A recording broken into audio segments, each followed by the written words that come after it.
Now, over the course of this week, we are bringing you a series of special reports on the Moon Jae-in administration's key policy objectives in the second of our five-part series. Our Connie Kim takes a look at the plans for peace and prosperity on the Korean Peninsula over the next 5 years.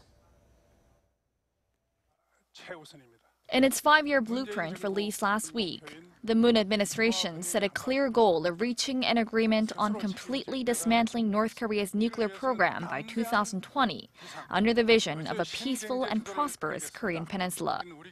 To this end, the government plans to devise a comprehensive strategy for freezing the North's nuclear programs, ultimately leading to a complete denuclearization.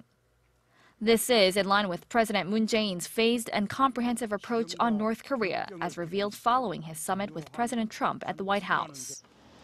The first step will be deterring Pyongyang's provocations based on the Seoul-Washington alliance, expanding the Nuclear Weapons of Mass Destruction Response Center under the Joint Chiefs of Staffs to a nuclear WMD response operation headquarters.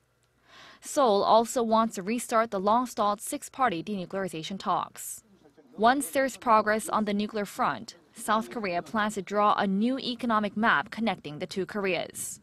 It's hoped the two sides can build joint industrial zones and traffic networks along the eastern and western coastal areas, as well as the DMZ. The plan could also foster economic cooperation with Russia and China. In the military front, the new administration put forth its plan to acquire wartime operational control of Korean forces from the U.S. at the earliest stage, giving flexibility from his campaign pledge of acquiring it by the end of President Moon's 5-year term that ends in 2022. In effectively countering the North's nuclear and missile threat, Seoul expects to complete its three-pronged defense system by the early 2020s.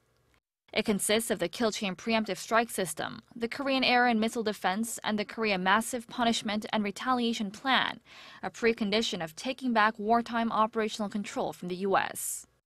While there's criticism that the Moon administration's North Korea policy may be too optimistic, Seoul hopes to start a virtuous cycle of improved inter-Korean relations and eventually solve the nuclear issue.